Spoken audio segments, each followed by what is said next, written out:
An extreme heat warning is on the way, and so are increased fire restrictions for parts of our region.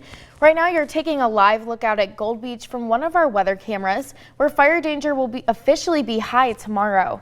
Right now, we're tracking several fires around our region. Thanks for sticking with us. I'm Samantha Cadera.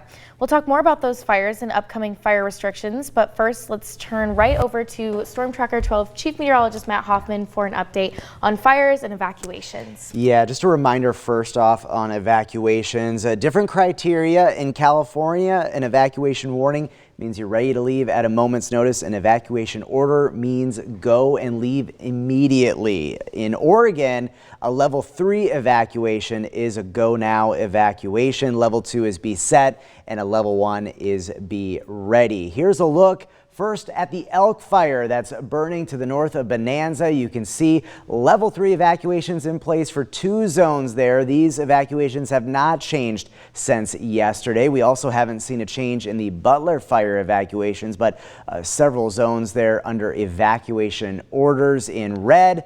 And then taking a look at the Neal Creek fire, still level 2 be set evacuations in place south of Ashland along I-5 there across from Emigrant Lake. Taking a look at our wildfire report, these are all the active wildfires that are burning in our region with evacuations associated with them. The Butler fire, over 3,600 acres, and we've seen still quite a bit of activity with that fire today. The elk fire up to 2,000 acres. You can get a closer look at all the details with these fires, the firefights, and the evacuations all on our website, ktrv.com, and be sure to download our Newswatch 12 app.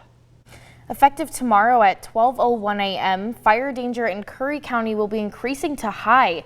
The increase of fire danger means campfires will only be allowed at designated, hosted, and managed campgrounds. Smoking will be prohibited in dry vegetation. Mowing of dry grass will be prohibited between 10 a.m. and 8 p.m. Fire danger will also increase in Coos and western Douglas counties as well. Coos Fire Protection asks the public to continue to help prevent wildfires. Now let's turn to our active fires around the region. The Neal Creek fire near Ashland is estimated to be at 250 acres at this time and continues to have level 2 evacuations in place. ODF says crews have begun mop-up operations along the north edge of the fire. And the elk fire burning near Bonanza has grown to an estimated 2,000 acres with 0% containment. Today, 5 structural task forces are on scene, including crews from the Oregon State Fire Marshal's office. They are working to protect homes and key infrastructure, including a high voltage power line and a damaged optic line.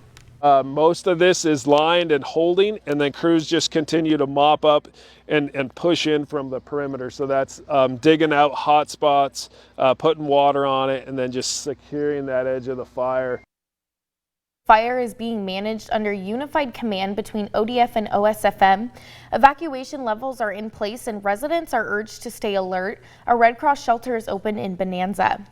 And the Butler fire has now grown to 3,600 acres as of this morning. Six Rivers National Forest says rising temperatures are a challenge that firefighters are facing as they respond to this fire. Crews are focusing on structure protection and reestablishing lines from previous fires.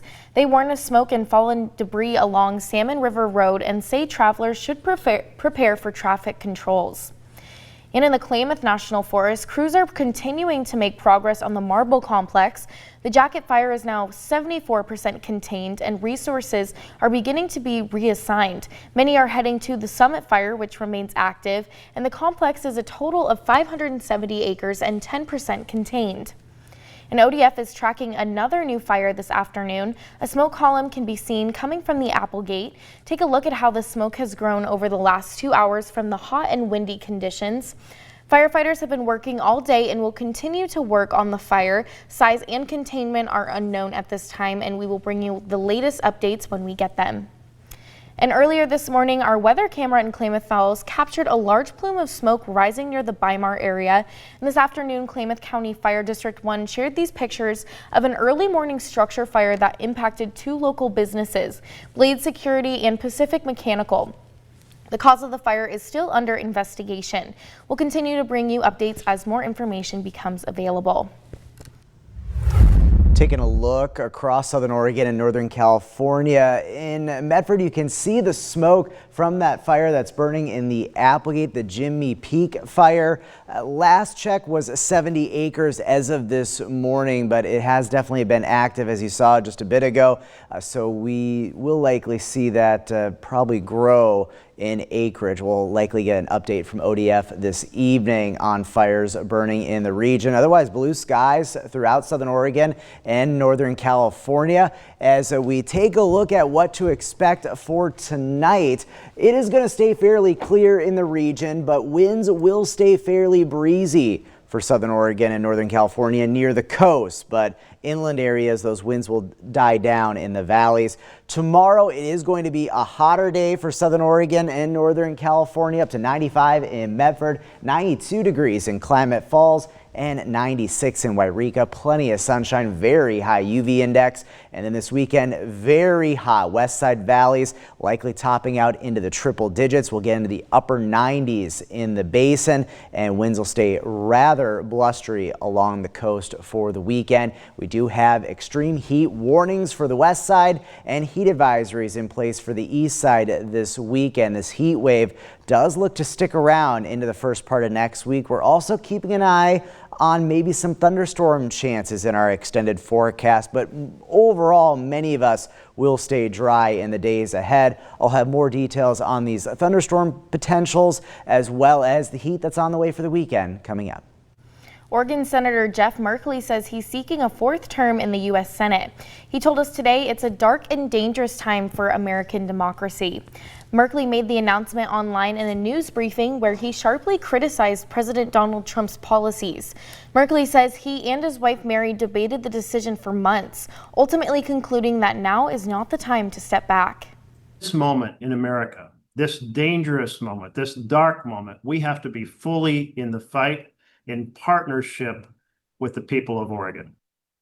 Merkley has served in the Senate since 2009, and he says he'll continue working to protect access to health care, preserve constitutional checks and balances, and fight for working families. A Jackson County grand jury has found that the officer involved in last week's officer-involved shooting was justified. On July 4th, Officer David Leal fired his gun in Hawthorne Park after Salvador Sanchez pulled a knife. Sanchez, who remains in stable condition, was indicted by the jury. A closer look at this case can be found on kdrv.com. And moving into a traffic alert, Highway 238 between Rosanley Drive and Main Street will continue to be closed through the weekend. Utility crews are continuing to repair damage from storms earlier this week. If you're planning to travel between Jacksonville and Central Point, you'll have to find an alternate route until Monday. And plans are moving forward to transform the historic Southern Oregon Historical Society building. By 2026, residents can expect an event center designed to benefit the community. In September 2024, the Medford City Council allocated $570,000 from the Council Community Initiative Fund to various organizations. The funding will help support Phase 2 of the building's transformation. Create a community event center that is going to be close to 9,000 square feet. We'll have a large hall that will seat up to 200. We'll have 3 conference rooms that we're hoping to have in a historic theme. The vision for the center includes a 4,000 square foot main hall, 3 rentable conference rooms, a catering kitchen, a gathering space, and a private speakeasy. SOHS is currently working closely with contractors with an expected completion date of mid-2026. A local community college president is running with one goal in mind, the basic need of students. Clackamas Community College President Tim Cook has spent his summer running to every community college in Oregon to raise money to help students reach their own goals. Today he ran to Rogue Community College in Grants Pass to complete his 25th day of running. He has ran over 700 miles so far and has raised $80,000. The Running for Community College Students campaign raises money for Oregon student needs like housing, food, and transportation.